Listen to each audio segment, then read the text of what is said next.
En el vídeo anterior veíamos 15 preguntas relativas a aspectos generales relacionados con la producción eléctrica y con algunos aspectos generales sobre plantas termosolares. Vamos a ver en este vídeo 15 preguntas relacionadas con la energía eléctrica y las redes eléctricas.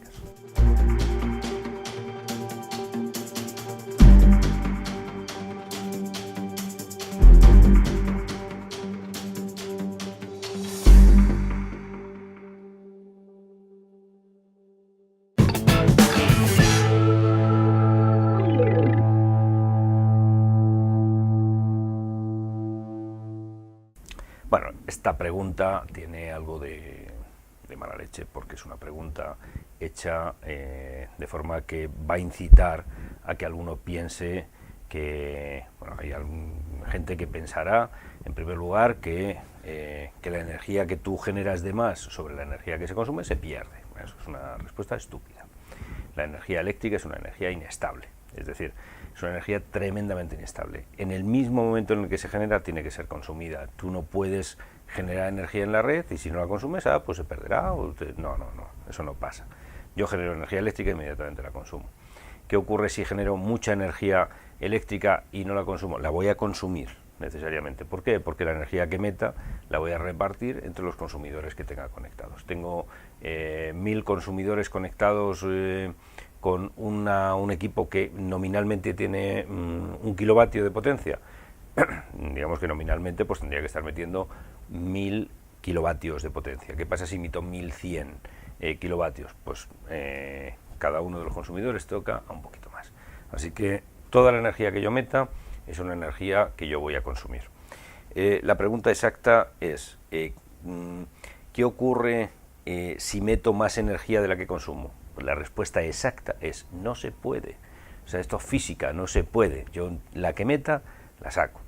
La segunda pregunta decía, ¿qué ocurre con el exceso de energía no consumida? No puede ser, yo no puedo tener una energía eléctrica que no consumo. Así que no puede, esa situación no puede darse. Toda la energía que yo meta es energía que consumo.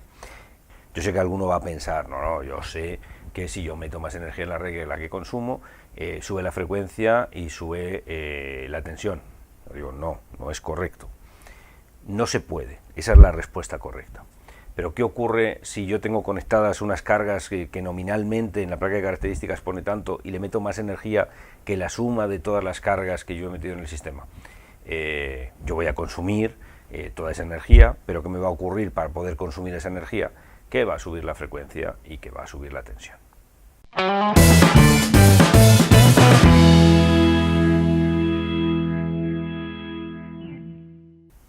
La respuesta en este caso sería la misma que antes, no se puede. Yo no puedo meter menos energía que la que consumo. La que meta, la consumo. Ya está, eso es lo que tengo que tener bien claro. Pero ¿qué ocurre si nominalmente los consumidores que yo tengo tienen más potencia que lo que yo estoy inyectando? Pues lo que va a ocurrir es que tocará menos, cada uno va a consumir un poco menos y eso va a provocar en la red una bajada en la tensión y una bajada en la frecuencia.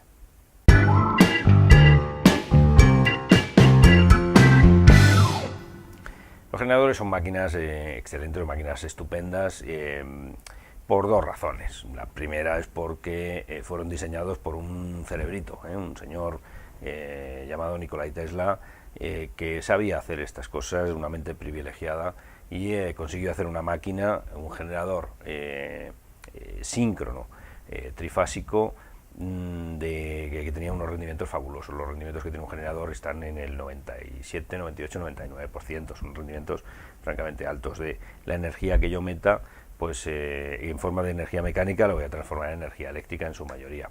También es por la propia naturaleza de la corriente eléctrica, como la energía eléctrica es una energía muy inestable, quiere transformarse en otra cosa muy fácilmente, entonces la mayor parte se transforma en energía eléctrica y hay una pequeña parte que se transforma en energía térmica, es decir, se transforma finalmente en entropía, Entonces en esa energía térmica, ¿qué es lo que va a ocurrir? Pues que los conductores se van a calentar, se calientan por efecto Joule, es decir que toda la corriente que circula por los bobinados por efecto Joule pues va a incrementar la temperatura de estos bobinados. ¿Qué ocurre si no soy capaz de disipar la energía, todo ese calor que se va a generar en las bobinas y que se va a radiar en las bobinas? Pues que no voy a ser capaz o sea, lo que va a ocurrir es que va a empezar a elevarse la temperatura de estos bobinados, bueno, no son bovinos, pensé que son hilitos, son placas, pues de placas de cobre, pues todas estas placas de cobre que digamos hacen una especie de bobinado, van a empezar a aumentar su temperatura, van a dañar los aislamientos, va a deformar las placas, entonces lo que ocurre es que el generador se calienta por efecto Joule y yo voy a tener que disipar esa energía que hay, y el límite técnico de un generador, la razón por la que un generador no puede generar más energía que lo que figura en su placa de características es porque yo soy capaz de disipar una cantidad de calor determinada. En el momento que aumenta ese calor porque por efecto Joule, recordemos que si cuadrado por R, pues la intensidad que circula por el generador aumenta mucho, ya no soy capaz de disipar más porque el sistema de refrigeración que tenga sea el que sea, y ese será el límite técnico de mi generador.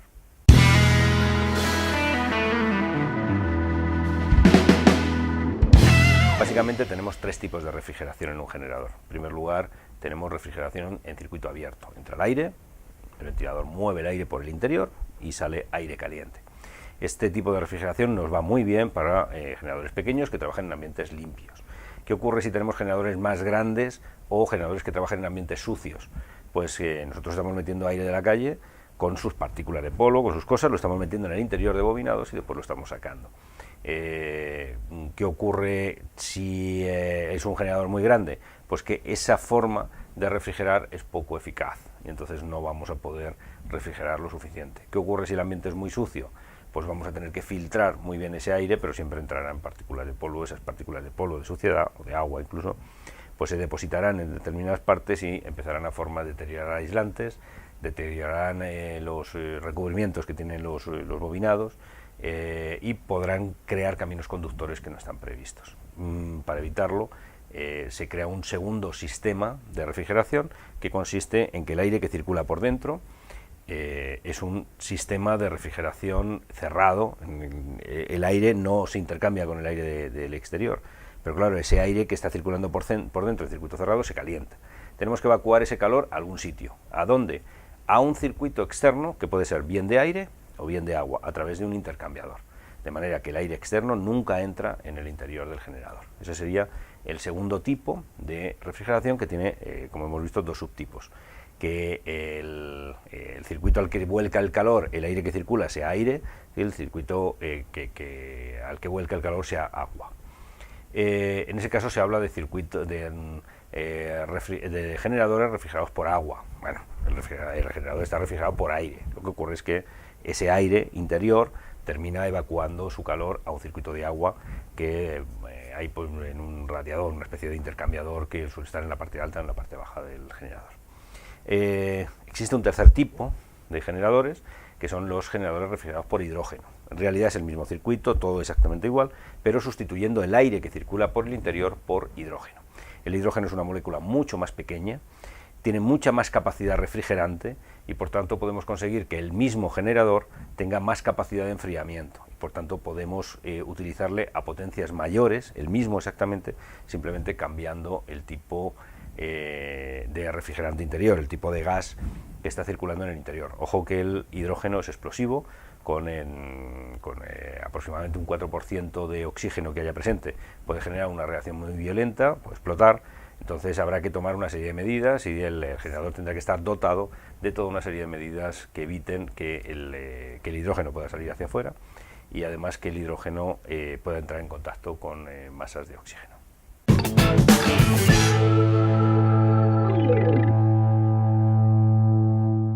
Un generador síncrono trifásico tiene dos partes, estator y rotor. El estator son unos bobinados, ya digo, no son bobinas, no penséis en hilos, sino son unas barras de cobre y, que en forma de bobina, y tenemos un imán que es el rotor. Ese imán puede ser de varios tipos, puede ser un imán permanente. No es habitual tener imanes permanentes tan grandes porque además perderíamos control sobre él. Entonces no son imanes permanentes, es un electroimán. Los electroimanes, recordad que se caracterizan porque circula, tenemos una masa de material ferromagnético de unas características determinadas y tenemos un bobinado a través del cual circula corriente continua. Esa corriente continua pues genera un campo magnético. Esa corriente continua en el rotor genera este campo magnético, lo convierte en un imán y dependiendo de la intensidad de la corriente que circule, que a su vez dependerá del voltaje que nosotros le metamos a ese rotor, pues tendremos un imán más potente o menos potente. Una excitatriz, ¿qué es? Es el elemento encargado de inyectar corriente continua en el rotor.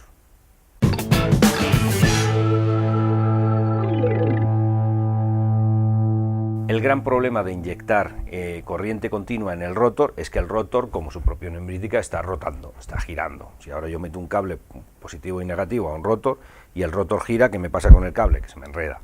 Entonces yo no puedo meterle corriente continua a través de un cable, tengo que buscarme formas. Las diferentes formas que yo tengo de inyectar esta corriente corriente continua en el rotor generan diferentes tipos de excitatriz. Tenemos en primer lugar excitatriz estática, en el que yo inyecto el rotor pues, a través de unos anillos. Tengo dos anillos, tengo un contacto con una pieza capaz de conducir la corriente eléctrica, pero que está quieta. El rotor está girando, pero está rozando con un anillo. Esas piezas que están quietas son de un material especial, conductor de la electricidad, pero que es autolubricado, que es el grafito. Entonces, esos grafitos se llaman escobillas, carboncillos, etcétera.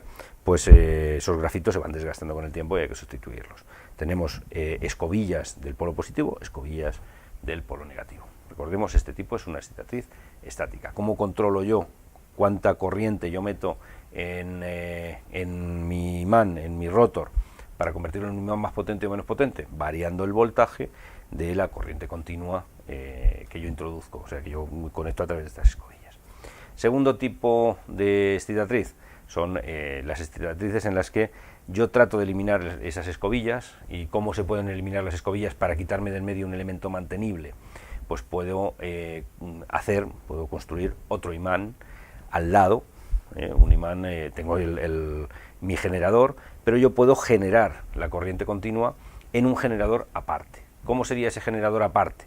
Pues sería cambio la idea y lo que el estator se convierte ahora en el imán y el rotor en el bobinado.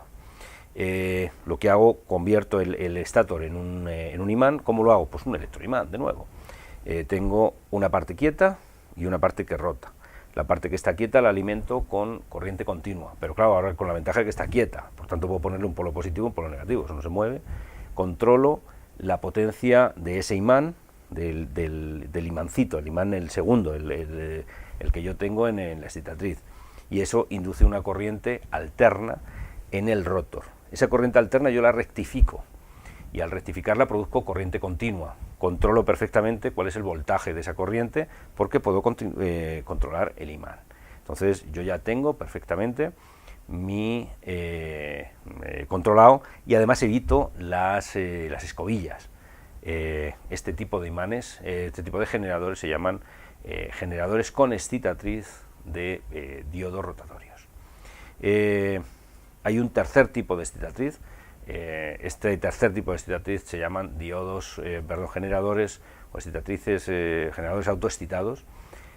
No requieren de ninguna aportación de corriente, porque la aportación de corriente que haríamos en el segundo de los generadores, ahora construimos un tercer generador, y ese tercer generador, ¿qué hacemos? Pues en el rotor le ponemos un imán permanente, en el estator ponemos un bobinado.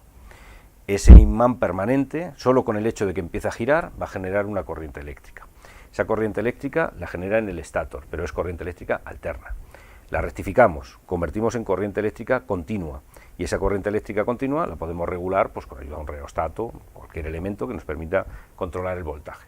Con esa corriente excitamos un electroimán, y ese electroimán generará una corriente en el segundo de los generadores. En ese segundo de los generadores genera una corriente en el rotor, que es una corriente alterna. Esa corriente alterna la rectificamos en los diodos rotatorios, y ya como corriente continua la metemos en el rotor del generador grande, el generador de verdad, y ese generador de verdad ya lo tenemos convertido el rotor en un imán y el estator donde nosotros vamos a inducir la corriente. Respuesta, por tanto, tenemos tres tipos de excitatrices: excitatriz estática o de escobillas, excitatriz de diodos rotatorios y excitatriz autoexcitada.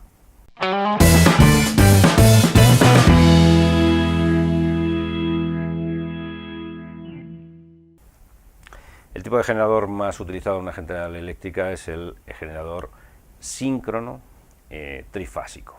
La razón es porque genera corriente trifásica, con las grandes ventajas que eso tiene con tres cables conducimos el triple de energía que podríamos conducir en dos cables si lo hiciéramos en corriente continua o en corriente monofásica. Tres cables, triple de corriente. Estos generadores generan directamente corriente trifásica desfasada entre sí 120 grados. Son generadores, además, en grandes centrales eléctricas no nos vale el circuito abierto, con lo cual en las grandes circuito abierto de refrigeración para el generador, así que la opción más habitual es o bien refrigerar con aire en circuito cerrado, traspasando después el calor a un circuito de agua, o bien que el gas que hay en ese circuito cerrado sea hidrógeno, dependiendo ya del tamaño. En cuanto al tipo de excitatriz, para grandes generadores eléctricos tenemos que morir en escobillas, y en cambio para generadores medianos o pequeños podemos hacerlos con diodos rotatorios o podemos hacerlos con autoexcitados.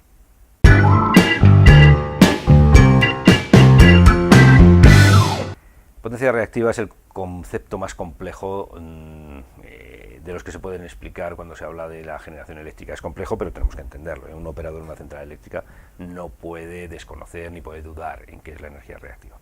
La energía reactiva es un fenómeno que aparece como consecuencia del uso de la energía alterna. En corriente continua no aparece este problema, pero en energía alterna tenemos un problema que aparece con las bobinas y aparece con los condensadores. ¿Qué ocurre con las bobinas? Pues que cuando yo le meto un voltaje determinado, a la bobina es un voltaje variable, por eso se llama corriente alterna, porque está variando. Lo que va a ocurrir es que la bobina se va a comportar como un almacén y va a convertir esa variación de energía en energía magnética, con lo cual nos va a aportar esa energía después. Entonces yo hago variaciones de voltaje y entonces la variación de intensidad se va a ver posteriormente. Es como si almacenara una cantidad de energía que nos devuelve un poquito después. Entonces, en neto, ¿qué ocurre? Pues la bobina, lo que ocurre es que si yo meto energía, va a almacenar un poquito, pero como la va a devolver en cuanto vuelva a pasar por cero, pues entonces vamos a tener un retardo del voltaje frente a la intensidad, vamos a tener un desfase del voltaje frente a la intensidad. Total que ese voltaje, ese retardo, lo que nos va a parecer es que hay como una energía circulante. Es una energía circulante en el circuito, pero es una energía que no podemos transformar en ninguna otra cosa. Es una energía que, digamos, nos lo roba en una parte del ciclo, nos lo devuelve en la siguiente parte del ciclo. Pero claro, esto de que nos la quita y nos la pone es una energía que está circulando por el interior del circuito, que el neto es cero, pero ahí está circulando. Entonces, ¿qué es lo que tenemos circulando en nuestro circuito? La energía activa, que se va a transformar en otro tipo de energía, en calor, en luz, en movimiento, lo que sea, y energía reactiva, que no se transforma en nada, solo está circulando, solo es un juego de te lo doy, te lo quito, te lo doy, te lo quito, pero está circulando. Claro, ¿cómo son las pérdidas en un generador y cómo es la capacidad de conducir corriente de un generador o de un circuito? Depende de la energía que circula, no de la energía que yo consumo, de la energía que yo... Entonces, como la energía que está circulando es mayor, cuando conecto bobinas en el circuito, pues lo que me ocurre es que tengo una energía circulante mayor que la que yo estoy utilizando realmente. La proporción entre la energía activa, la que yo utilizo realmente, y la energía total que está circulando, es lo que yo llamo factor de potencia. Entonces, ese factor de potencia pues es la proporción entre la corriente total que está circulando y la corriente que yo estoy utilizando realmente como potencia activa, como potencia que yo utilizo. Esto tiene muchas consecuencias, así que, por ejemplo, cuando yo tengo en una casa, que es lo que me cobran, por la energía que está circulando, por la energía que consumo, por la energía que consumo, por la energía que está circulando no se cobra. Cuando alguien, no sé, vende dispositivos para casas en los que dice que lo que hace es corregir el factor de potencia y que eso supone un ahorro, no supone ningún ahorro. No, eso son cantamañanas, vendedores de humos que nos tratan de vender un equipo que desde luego le va a beneficiar a la compañía eléctrica, pero no a nosotros.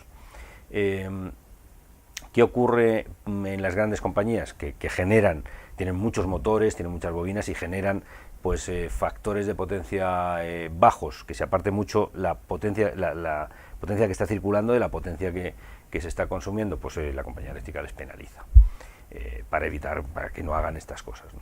¿Cómo podemos evitar que aparezcan estas energías reactivas provocadas por bobinas?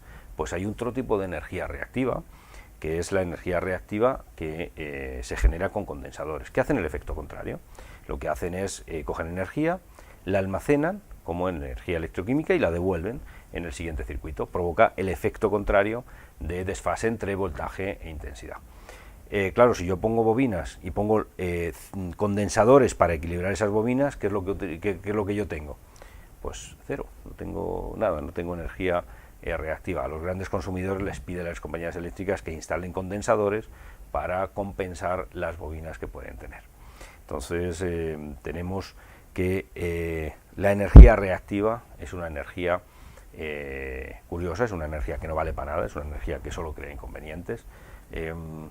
Alguien la comparaba con las suegras, es decir, la energía reactiva pues es a ti te gusta la chica y bueno, pues, te entiendes con la chica y tal, pero la chica lleva de regalo la madre. Entonces, ¿la madre para qué vale? Pues para nada útil, para molestar, pero va con la chica. Entonces, la energía que nosotros queremos es la energía activa, la energía reactiva pues es la suegra, tú quieres a la chica, pues de regalo a la madre. Entonces, esto no vamos a poder evitarlo.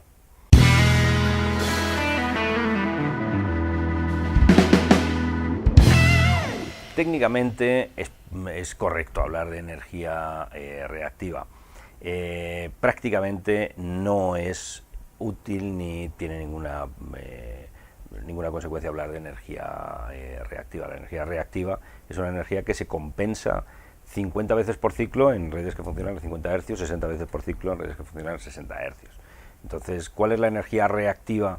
¿Es correcto decir, pues yo tengo ahora mismo una energía reactiva de no sé cuánto? No es, nosotros tenemos que hablar de potencia reactiva, que se mide en megavoltio amperios reactivos. Entonces, o en kilovoltio amperios reactivos. Se puede hablar de energía, pero siempre pensando que la energía se compensa al final de cada ciclo. Entonces, yo no voy a tener energía reactiva neta nunca circulando por un circuito.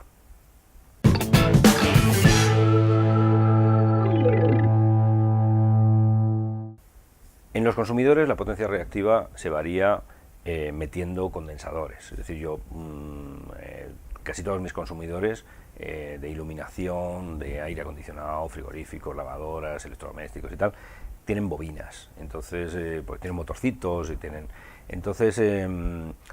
reactancias. Pues todos estos elementos generan energía reactiva de tipo inductivo. Yo lo que tengo que hacer es compensar esa energía reactiva de tipo inductivo con energía reactiva de tipo capacitivo. Son como unas son de un signo y las otras son de signo contrario. Cuando yo las sumo, las compenso. ¿Cómo puedo variar la energía reactiva que tengo en un circuito? Metiéndole condensadores o sacándole condensadores para que estén de acuerdo con las bobinas que tengo. Pero en las centrales eléctricas lo tenemos más fácil, porque en las centrales eléctricas el generador puede actuar o bien como bobina o bien como condensador, como queramos. Solo tenemos que variar la excitatriz. Queremos excitar mucho, hacer que el imán sea mucho más potente, conseguimos que el generador sea una bobina mucho más potente. Queremos, al contrario, que sea menos potente, pues lo que tenemos que hacer es reducir la excitatriz del generador. Entonces, reduciendo la excitatriz del generador, lo convertimos en un condensador más potente. La compañía eléctrica a veces nos dice que seamos condensador, a veces nos dice que seamos bobina. Durante el día lo normal es que quiera que seamos condensadores para compensar las bobinas que nos meten los consumidores. Pero durante la noche la propia red eléctrica, los cables actúan como condensador entre el cable y tierra. Entonces, la red es un gigantesco condensador. Bueno, pues en esos casos lo que tenemos que hacer es meter energía reactiva de tipo inductivo para compensar el gran condensador que significa la red eléctrica.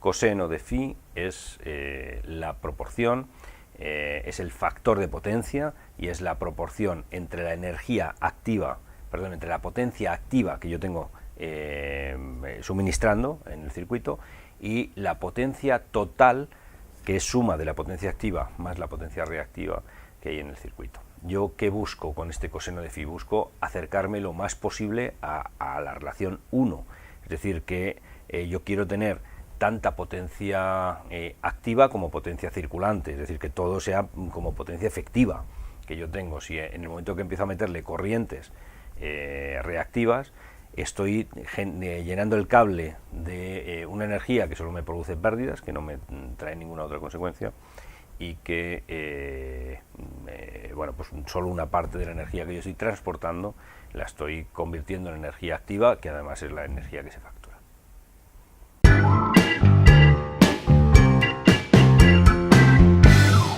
Una confusión muy habitual entre técnicos es confundir el concepto de megavatio y el concepto de megavatio hora. Cuando estemos hablando de potencia, que es la capacidad de generar un trabajo, pero capacidad de generar el trabajo, hablaremos de megavatios o de kilovatios o de vatios, pero el vatio, el kilovatio, el megavatio es una unidad de potencia, capacidad para generar un trabajo.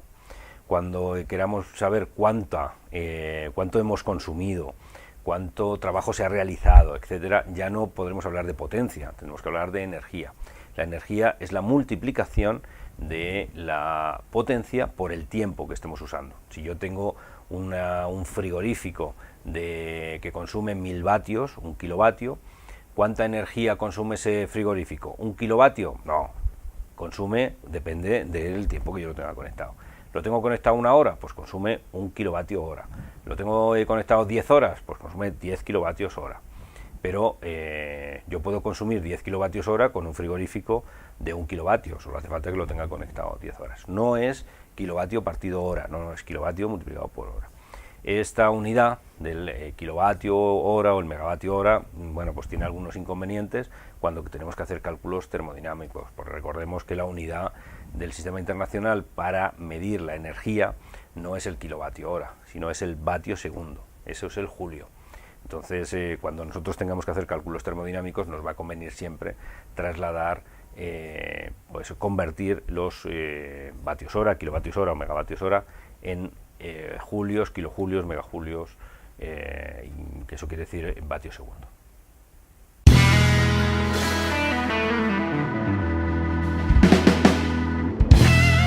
Una central produce una cantidad determinada de energía. Esa energía, que es la que produce el generador, la que podemos medir en bornas del generador, se llama energía bruta, o hablando de potencia, potencia bruta. Pero una parte de esa energía la vamos a destinar a los consumidores que tiene la propia central. Esos consumidores son motores, son bombas, son ventiladores, son compresores, en fin, todos los equipos que requiere la central para consumir, para producir. A todos esos consumidores se les llama autoconsumidores, y a toda esta potencia o energía que está relacionada con los consumos de los equipos propios de la instalación se les llama autoconsumos, consumos parásitos o consumos auxiliares. La potencia neta es el resultado de restarle a la potencia bruta que genera el generador, restarle estos consumos auxiliares. La potencia neta es, por tanto, la potencia exportable. Lo que producimos menos lo que nosotros consumimos, lo que dejamos en la red, será esa potencia neta.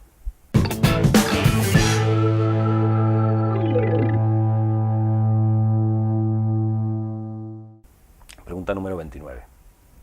Muy interesante esta pregunta, porque lo que nos viene a decir es cuál es el voltaje del generador. Los generadores generan en el voltaje que más les conviene, y después se exporta al voltaje que nos exija el gestor de la red. Él nos impone un voltaje, pero el generador tiene que generar en el punto que le sea más cómodo. ¿Cómo se seleccionan los voltajes de los generadores? Bueno, pequeños generadores generan en el entorno en baja tensión, 400 voltios, 690 voltios, hablamos de Europa y de redes que están normalizadas con estándares europeos. En estándares americanos es ligeramente diferente, pero volviendo a nuestros estándares europeos, 400 voltios, 690 voltios es lo habitual en generadores hasta 1 megavatio de potencia.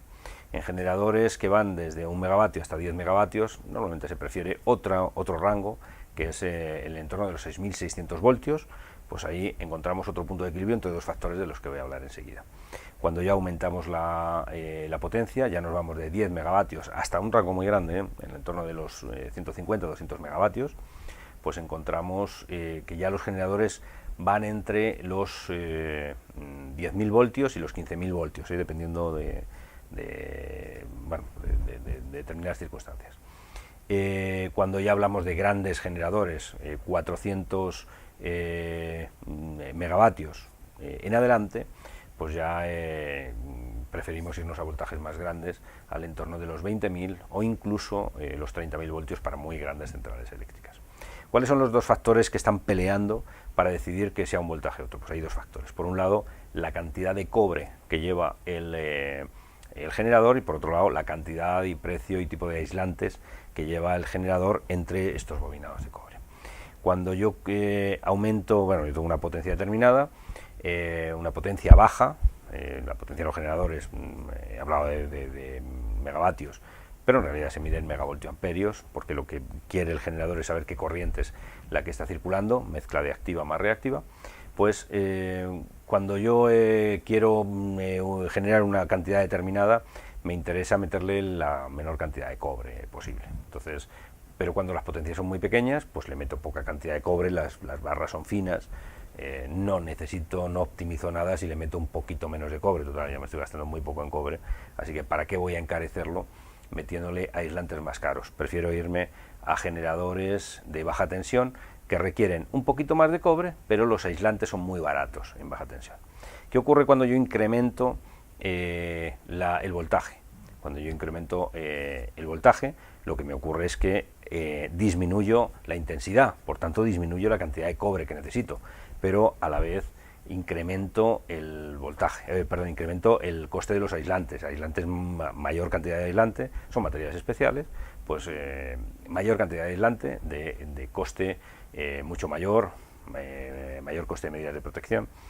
¿Qué ocurre si yo doy un salto y todavía necesito más potencia? Pues para disminuir la cantidad de cobre, ¿qué tengo que hacer?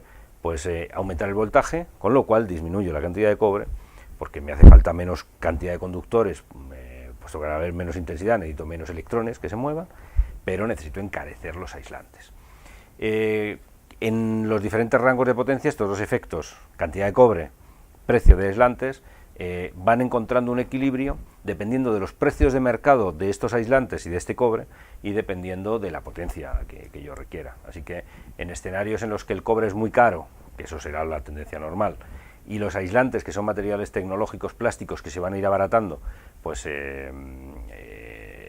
yo pueda conseguir estos materiales más baratos, que es lo que me ocurriría siempre, que iré a voltajes cada vez mayores. Puede haber situaciones especiales, por ejemplo ahora mismo en enero de 2017 se da una circunstancia extraña en el mercado de las materias primas, y es que el cobre ha bajado bastante de precio. Entonces, al bajar bastante de precio este cobre, pues ¿qué me ocurre? Que no tengo necesidad de abaratar enormemente en el cobre, prefiero abaratar en los materiales. Entonces eso hace que los voltajes de los generadores que se están haciendo ahora, pues normalmente van a las escalas más bajas posibles. Pero en cambio, en escenarios como el que hemos vivido hace unos años, con precios del cobre extraordinariamente caros, que se prefería subir los voltajes, aunque fuera a costa de encarecer los aislantes, pero rebajar el precio del cobre, porque de esa manera teníamos el punto de equilibrio desplazado hacia voltajes un poquito más altos.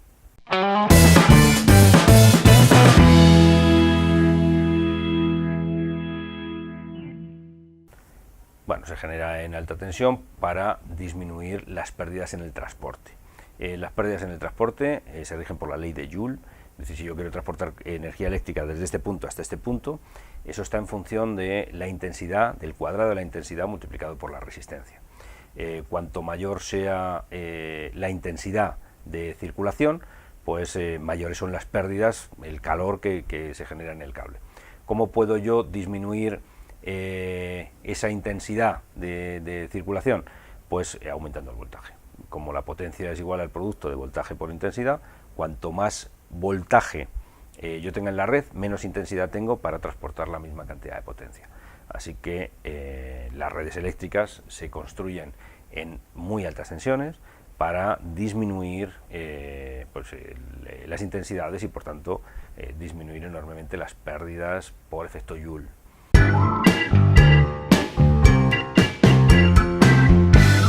Las grandes centrales eléctricas generan en corriente alterna y para explicarlo tendríamos que remontarnos a las batallas que mantuvieron en su momento a principios del siglo XX, pues los dos grandes monstruos de la energía eléctrica que fueron Nikola Tesla y el amigo Thomas Edison. Pues ambos, con las compañías que le representaban, Westinghouse por parte de Tesla y General Electric por parte de Edison, pues planteaban modelos diferentes, corriente continua, corriente alterna. Finalmente, bueno, os animo a que veáis vídeos o a que leáis un poquito sobre esta batalla que se llamó la Guerra de las Corrientes, una lección curiosa entre dos científicos, raritos los dos, con sus peculiaridades, pero indudablemente gente que ha tenido un peso en la historia especialmente duro.